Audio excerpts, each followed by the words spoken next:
All right. Welcome. Good afternoon, everybody. Thank you, one and all, for joining us this Saturday afternoon, morning, evening, to learn more about Hawkinsville, our inaugural and very first democracy center, and to help them make sure that the Democracy Center, which is in southern Georgia, is a place where we can actually allow people to gather, because I cannot imagine being roughly in sort of southern Georgia and not having air conditioning.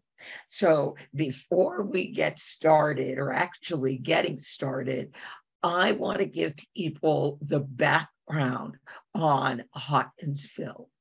Hawkinsville was our very first democracy center, and they came strongly recommended to us by our RVG team, the ruthless vote getter that was traveling through Georgia. That's our 27-foot pink RV. And I got a call from Christiane saying she had met the most incredible person in Dr. Julius Johnson, and he had this place, the Newberry Institute, and we really needed to know about it. About 2 days later, I get an email from Stephen Rosenfeld, who said, "Have you heard about Dr. Julius Johnson and the Newberry Institute down in Hawkinsville, Georgia?" And then I hear from Fanika Miller, "What are these democracy center things you're talking about? And would you be willing to look at putting one in Hawkinsville?" So since Julius Johnson still has a home in DC, when he was in DC, I had the incredible opportunity of meeting him for lunch, and we set up December 21st. Yes, we are right in front of Christmas, to basically do our training. Well, we were doing our training on December 20th, and they were going to go out and do their door knocking on December 21st.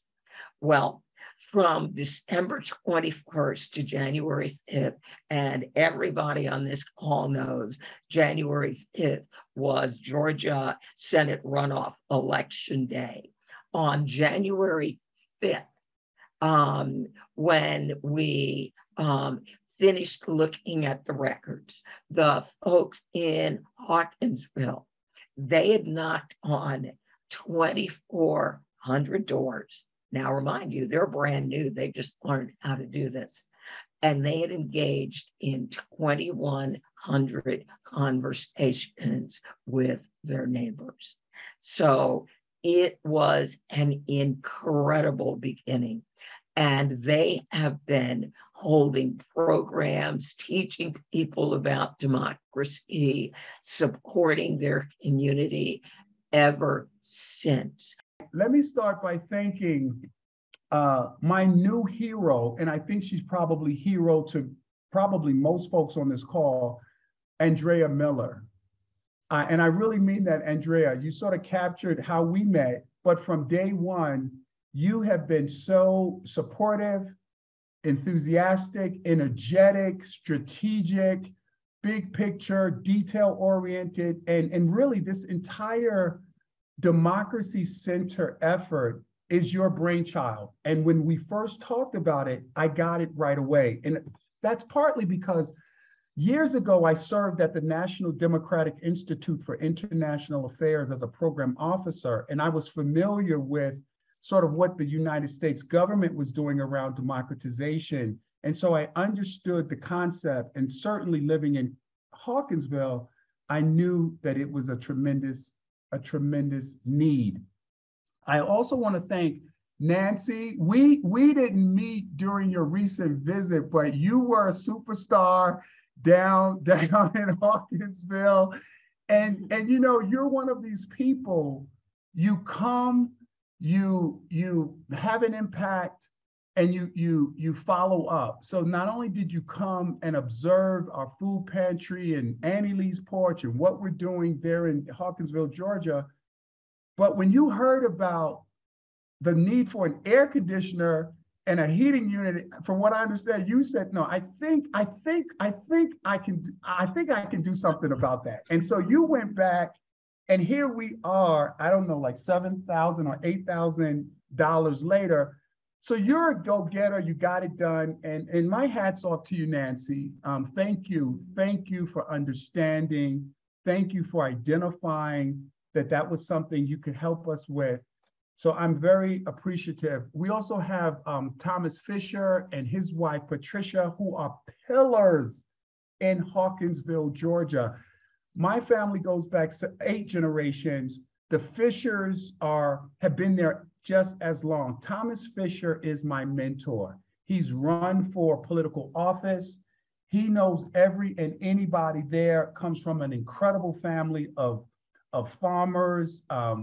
He owns his own tax accounting firm. His wife, Patricia, a retired educator. So I'm so glad that they're on the call, and we continue to thank them for their mentorship and their support, because we got our first donation from Thomas Fisher years ago. And so thank you, Thomas Fisher, for your support and your mentorship, particularly during my run for Senate. You know, I ran for the District 20 Senate seat, which covered Blakely County, Lawrence County, Houston County, and Pulaski County, against a well-heeled, well-entrenched incumbent, Mr. Larry Walker, and we only lost by 20,000 votes. And Larry got, I think, 57,000, and our team got about 35,000 votes. And it was just a great run. I learned a lot about the politics of the region, and the race was very civil. And it was funny because when I decided to run, I gave Larry Walker a call, and I said, hey, Larry, just wanted you to know I'm running for Senate, and just wanted to reach out to you and see if you wanted to give me any guidance or anything. And he said to me, he said, well, Julius, I appreciate your call. He said, you know, the one thing is I don't want to turn this into a race issue. That's what he said to me. He said, I don't want to turn this into a race issue. And I thought about that, and I said, oh, Larry, don't worry about that. We're not talking about anything but the issues. And I think what Larry was trying to tell me, which I agree with, is that race down in Hawkinsville, Georgia, in this part of Georgia, it's a very special theme or factor. And the remarkable thing that I just love about Hawkinsville, is we don't have a racial problem in Hawkinsville. And I say that to people, and they say, well, what do you mean? I mean, and I think it's partly because we have had to depend on each other for so many generations. My family first got there in 1808. We lived on the Wimberley plantation. My 7th generation grandmother was brought there as an enslaved woman in 1808 with Mr. Henry Wimberley. She had a child with Mr. Charles Newberry, an Englishman, who was a friend of Mr. Wimberley. We stayed with the Wimberley family from 1808 until 1873, when we purchased 300 acres of land.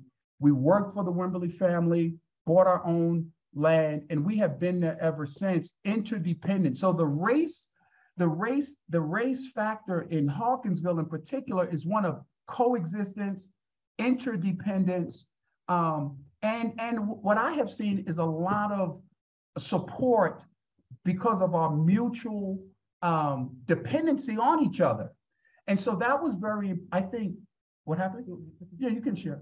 So I think when we started the Newberry Foundation, it was born in a spirit of cooperation, coexistence, We had white volunteers, African-American volunteers.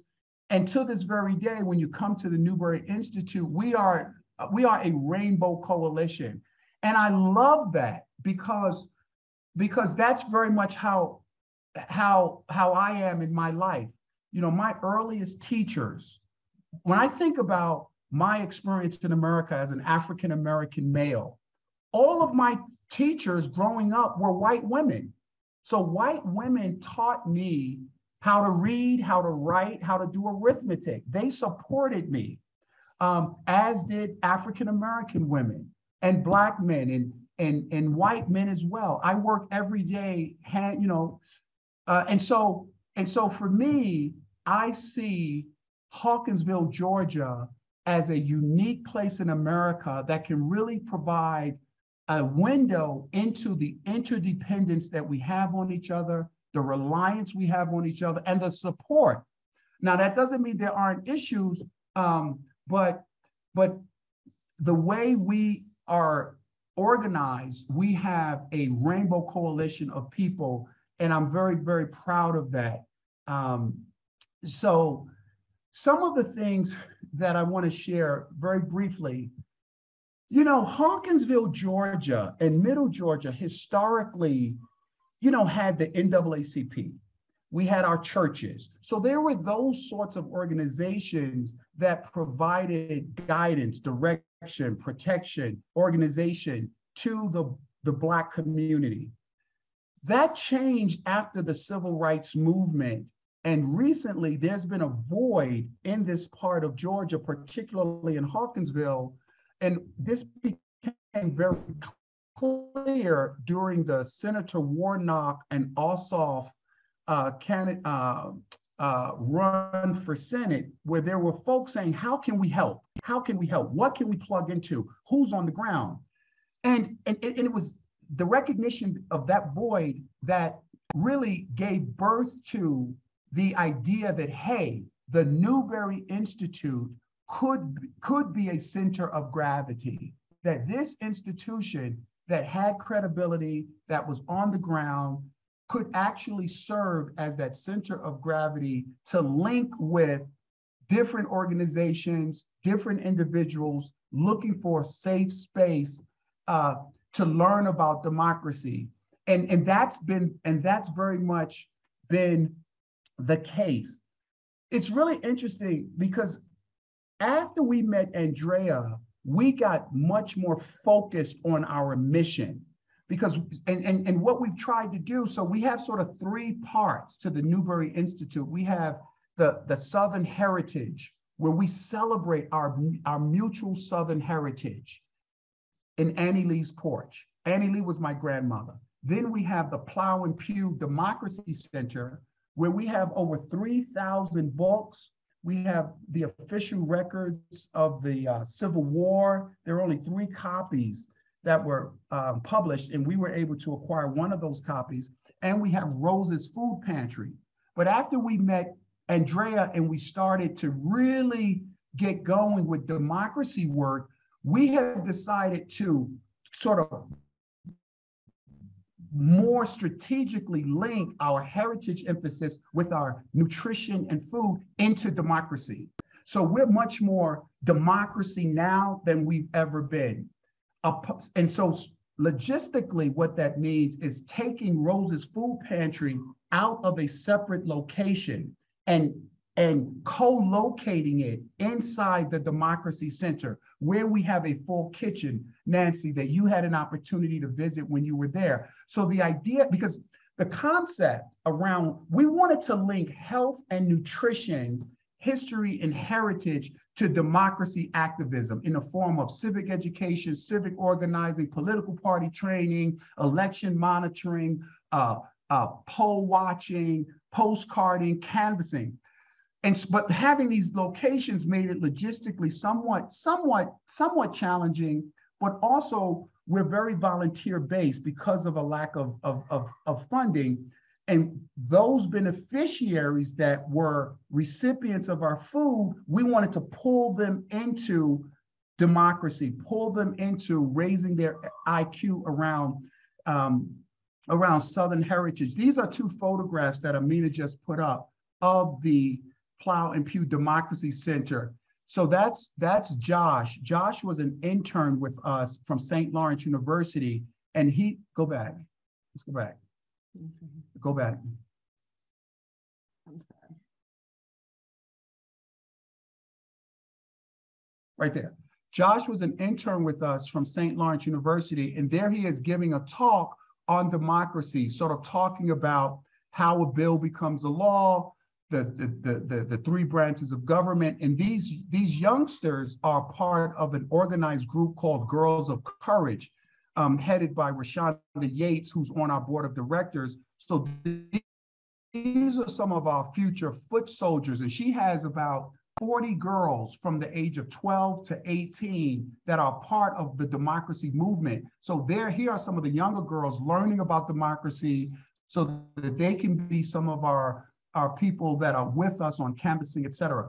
So that's what we're doing now. We're co-locating the food pantry inside of the Democracy Center. And the idea is when the beneficiaries come into the Democracy Center and they receive food, they're also going to pick up a book. They're also going to see, we bought a 65-inch television where we broadcast on a regular basis democracy talks, which we do, it's once a month. We do democracy talks once a month, but also we get on TED Talks. We are tracking what others are doing around democracy, and we broadcast that at the center. So when you come in, you really get a feel for a hands-on space that's safe where you can learn about democracy. And it's hot.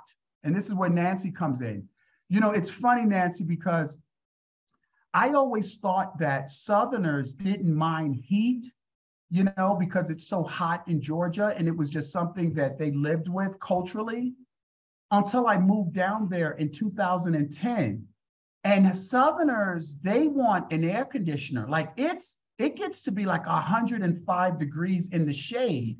And, you know, I'm coming from the North, and I'm like, hey, part of the Southern experience is the heat, and it kind of gives you that authentic Southern experience. But the fact is, they're inside and they want air conditioning. So that's been a huge thorn sort of in our side, not having air conditioning in the summertime and heat in the wintertime. And the first question we're asked is, hey, Julius, hey, do you got is your air conditioning working? Is your air conditioning working? So it's a big deal. And we finally just decided, look, we need to do something about this to have a comfortable environment where we have the full-time kitchen, where folks can come in and engage in a safe space in democracy work. So we're on the move. I mean, we are really on the move. The picture to your right is one of our banquets that we've had there, because in addition to the democracy work that we do, we're also a place where when folks need a place to have a repast. So families come and they mourn, they celebrate. People are able to, you know, use the space in a lot of different ways. And when, you know, we're also, you know, nonpartisan. So we invite people from different points of view to come in and network and talk. So we've really created a space. It's culturally stimulating, reflective of the diversity of Georgia. We have a strong women's section. There we have civil rights, race, politics, governance, strategy. It's probably I think it's the largest collection of books primarily on the African-American experience in Middle Georgia. And we get professors that come in from Fort Valley State sometimes, and other students from Middle Georgia College as well. So I will stop there. But we're on the move. We are on the move. And, you know, and people, let me just say this. It's funny, and Nancy, I don't know if you got a sense of this, but when we first started talking about democracy and they saw this big van pull up and our friends from Virginia with this, I think the van was purple and all these signs, they didn't really understand what is all of this about? So we've had to really teach what is democracy? How does our government work? How do we get folks to campaign, to try to run for different elections at the municipal level, at the state level, at the national level? What does it mean to be a part of a political party? What is canvassing, poll watching?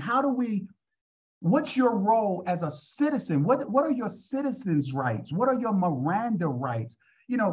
What is your obligation as an American? And this was very foreign to a lot of folks down there. So we've been just trying to raise the IQ amongst people, and because they kind of know the family, they know who we are, they sort of trust us, but it comes with work, because then we want them to work.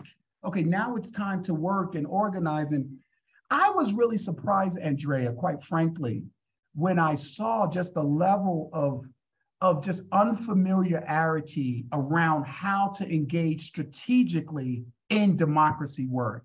Like, there is a lot of our youngsters in high school, the civic education is just not there. They don't know how government functions. They don't know what their rights are, from being stopped by the police to registering to vote to how to fill out a ballot box. So we want to engage more in the training, get the ballot boxes in there so that folks can learn how to fill out ballots and what should be your issue. So it's a lot of work, and it's slow moving, because in the South, there's a way things get done. So we've tried to use local cultural methods to reach out to locals in a way that they feel safe and empowered. And we're on the move. We're on the move, Andrea. Okay, I would like to add really quick, just some of our upcoming events that we're having inside the Plow and Pew, and the reason why we really need this air conditioner. And so this Saturday, next Saturday, August 13th, we're having, postcarding. And we have our group of volunteers that we're working on to come in and postcard. And we're gonna have these girls here, right here, the Girls of Courage. They're gonna be there to assist with the postcarding effort. So we'll have that. We're going to have as many of those leading up to the election, as well as phone banking. We'll be doing phone banking inside of the center itself and also virtually.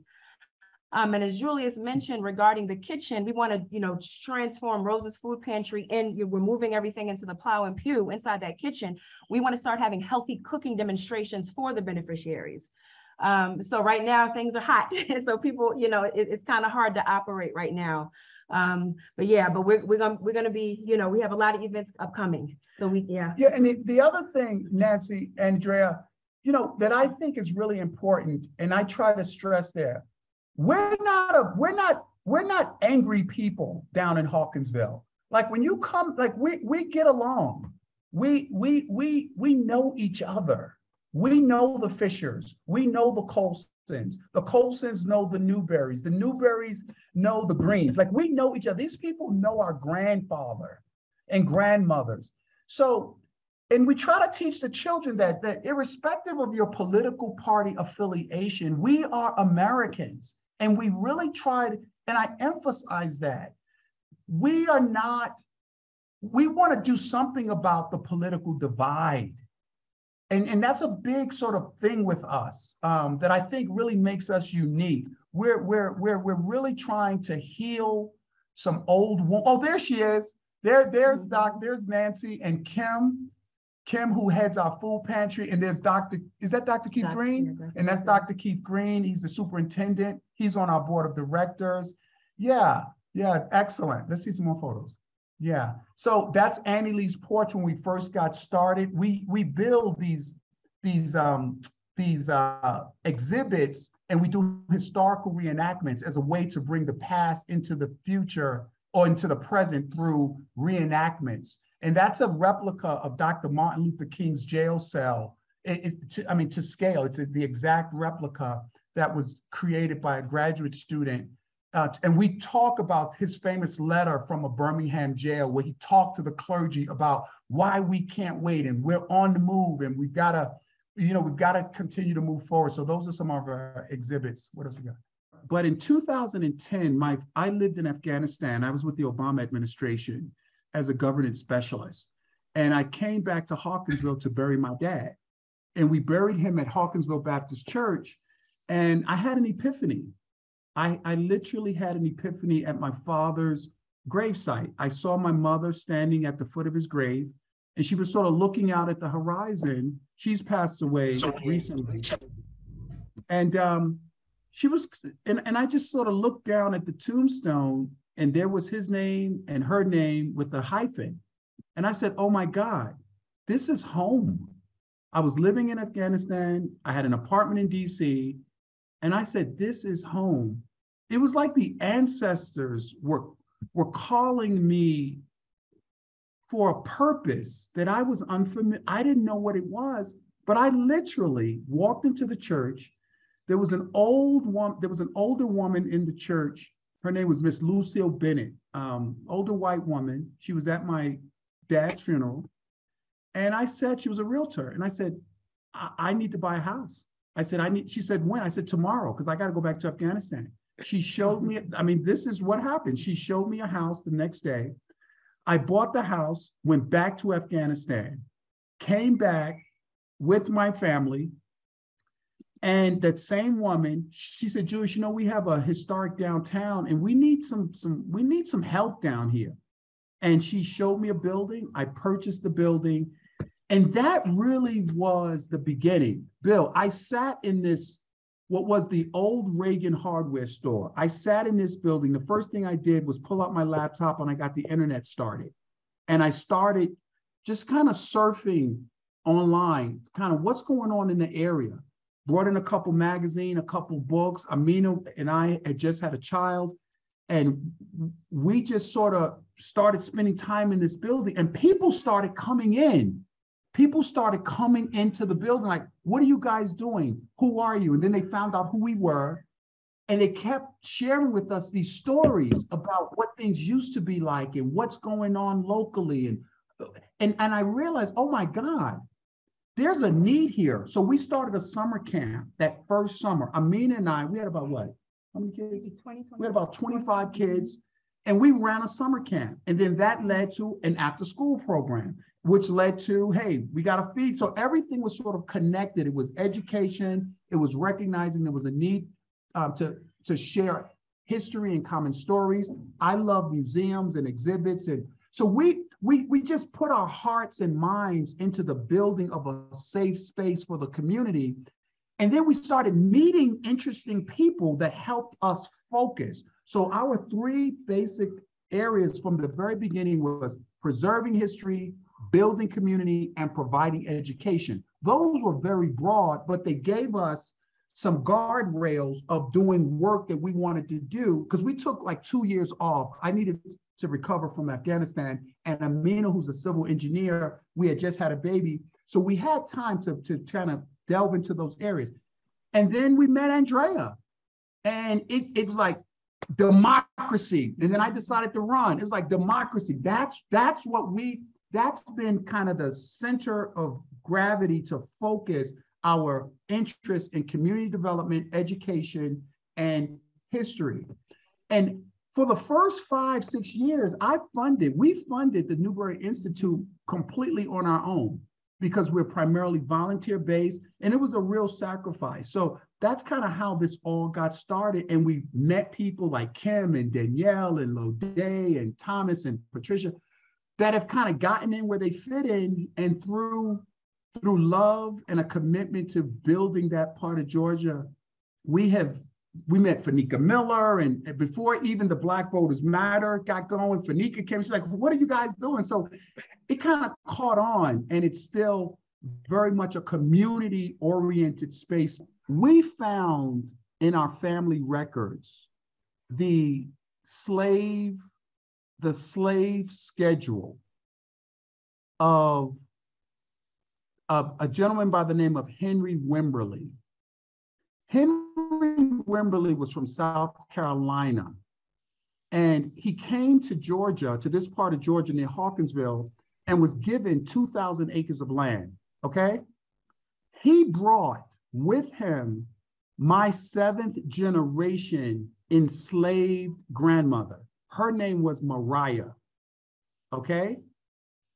So she's living, my grandmother, 7 generations, is living on the plantation of Mr. Henry Wimberly and his wife. Henry also has a son named Henry. All right, so one day, Henry's friend comes to visit. This friend was an English, wealthy timber farmer who came to visit Henry Wimberly. He saw Mariah. He saw my grandmother, young Mariah. They had a child. Mariah gets pregnant. Now, I'm intentionally telling the story this way because this is what the records have shown me. Mariah gets pregnant. It's Charles' child. But here's the key. Before the baby is born, the baby needs a name. It was customary in 1818 for the child to get the name of the owner. So Henry Wimberly was her owner, but her child's name was Newberry after his father, who was Henry's friend.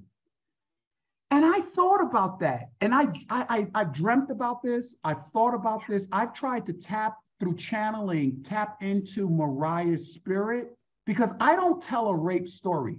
I don't tell a love story, although I think I'm closer to a love story than a rape story. But here's why I think that's significant. Mariah knew this child was coming. She had Charles, the father, a white man. She had Henry, a white man who was her owner, and she had Henry's wife.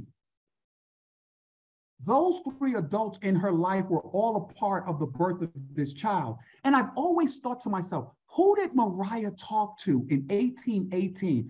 Did she go to Henry and ask? Did she go to the wife and ask? Or did she go to Charles and ask? Ask that the child be given the father's name. And it's funny because when I show the tombstone, because we have the tombstone of her child at the Newberry Foundation, and groups come in and I tell the story, and I'll ask the participants, so who do you think she talked to? Some people say she talked to the wife, because the wife, of course, would have felt good knowing that it wasn't her husband who fathered the child. Some think that she talked to Charles. I think that she had a conversation with the child's father. I think she had a conversation with Charles Newberry, and she said to Charles, "This is your child, and he needs your name." And Charles talked to Henry, and Henry agreed. It's fascinating. So Henry agreed. So like today, I am a Newberry. And so my family crest is the Newberry family crest that dates back to England, in Newbury, England. And Charles was quite a man. He and his brother, they went on to Boston. I believe they're part of, and I haven't done all the research with how well they've done in early American history, but I think they founded the university in South Carolina. I think I've got some inheritance money that I need to look into from Boston, because these guys, my grandfather was Charles Newberry 7 generations ago. So that's how we got the name. And so that's the story. And we've got the records. And Mariah, incidentally, now listen to this. Mariah raised Henry's son, Henry, along with her son, little Charlie. And when it was time for Henry, now get this, the Sons of the Confederacy love this. So when little Henry went off to war to fight in the Civil War, guess who he brought with him?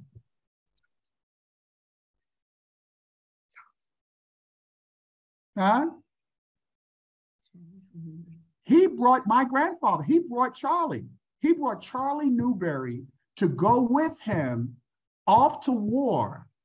So when the Sons of the Confederacy, when I tell them this story, they love me. They come into the Newberry Foundation and they want to put a cannon in there. They want to tell this story because their whole thing is, look, The Civil War was not about slavery. We were preserving our way of life and heritage. And see, we've got a guy right here. So,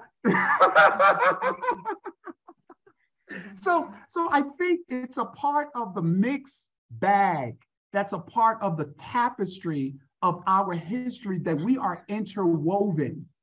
And the original plantation is still there. The original house is still there, and it's owned by a surgeon. And the 300 acres is no longer in our family that we purchased in 1873, although the graveyard section of the original 300 acres is still under our control. Right there, right on the border of Hawkinsville and Houston County.